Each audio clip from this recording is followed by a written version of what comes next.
Hey everyone, welcome back. So let's understand chain of thought prompting. So chain of thought prompting technique is very important from the testing space or from testing point of view, or if you are working in any other domain as well.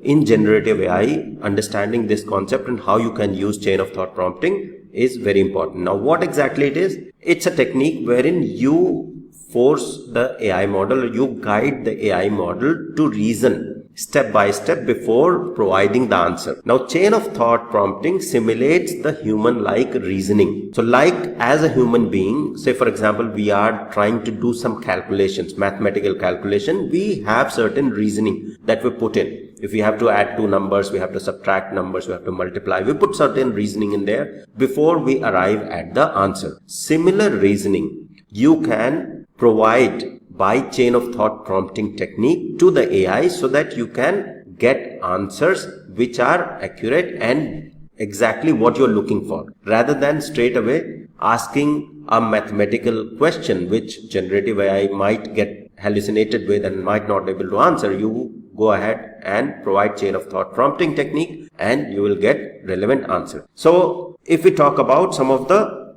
examples, now I'll go ahead with the testing space first thing. So here in the chat GPT, I want to ask, say for example, I want to do some calculation around the test case execution that has been done. Okay. So I'll say 20 test cases are executed. Okay. Then out of those 25 got failed, 2 are skipped due to external dependency, and rest are passed. Okay, so now this is the prompt that I have provided. Now what I'll do is I'll say let's think step by step. Okay, so this is something which I want to ask. This is the prompt. So now here, as I have provided let's think step by step, this will now the AI will go ahead and think step by step before coming up with the answer. Okay, so let's see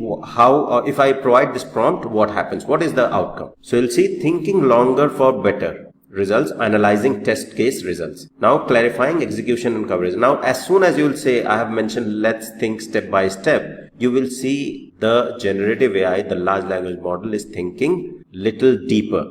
And now you will see the outcome is let's break it down cleanly and decide what to do next. A quick math it has done. Total test case plan 20, skipped, actually executed. You will see now automatically, because I have done step by step thinking and I have prompted for step by step thinking. So 20 minus 2 is 18. Okay, that's the actual executed because 2 have been skipped, and then failed were 5. So passed is equal to 20 minus 2 minus 5, which is 13. That's how many test cases are actually passed. Now if we talk about the key metrics, it has provided me the key metrics as per the calculation it has done. It has done the execution coverage, overall pass rate, overall fail rate, skip rate, everything has been calculated. Then in immediate action, step by step, triage the 5 failures, because I have mentioned that 5 got failed, 2 were skipped, so that means 13 passed. What to do with the 5 ones? 5 the ones that got failed. Handle the 2 skipped, external dependency, right? You can add mock stubs, sandpoint, stabilize the suite, communicate status, then one slide test summary.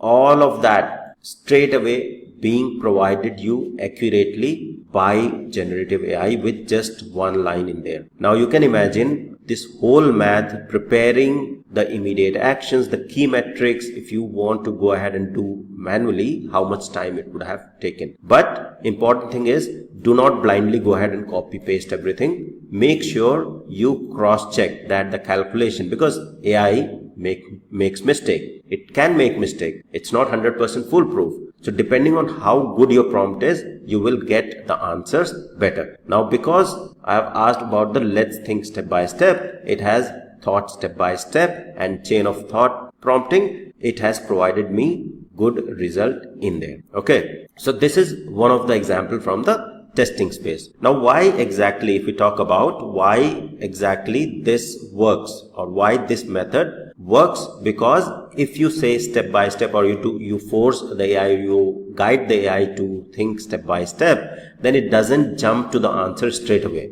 it walks through the whole logic like a human being and then provides you the answer. And then the mistakes are reduced because it is thinking from the human lens, from human perspective, and that's where it becomes really helpful in the testing space, wherein you have to prepare the test summary or the key test metrics to add into your test reports. Now, if we talk about which areas in testing you can use chain of thought prompting, almost everywhere, but then mostly in your test reporting, you will find it very, very helpful.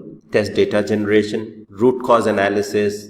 When you are analyzing the bugs, say for example, you have done the test execution and based on that you have found certain defects, similar chain of thought prompting you can provide and you will get the detailed report around the bugs. Test case generation as well. These are some of the areas. Now, if we talk about the types of chain of thought prompting, even in chain of thought prompting, you have the zero shot chain of thought prompting and few shot chain of thought prompting. Now, the one that I have explained here, let's think step by step, I have added let's think step by step. When you add this text, this phrase into your prompt, that is zero shot chain of thought prompting, because there is no example that I have provided. Just added the phrase let's think step by step and AI started thinking step by step and provided me the answer. Then the next type is the few shot chain of thought prompting, wherein you provide few examples how you want your answer to be. For example, if we want the answer in a specific format, then we provide that format as well to get the few shot chain of thought prompting results in the format that I'm looking for. Otherwise, whatever best format AI will think, when you say let's think step by step, it will provide you whatever best format it has thought accordingly to you. But if you want specific format, provide some examples as I have explained in the few shot prompting in the previous video. Now finally, the overall tip around the outcome that you get, always whenever you are prompting, always make sure that you review the AI output. Do not straight away go ahead and say, for example, okay, this looks good,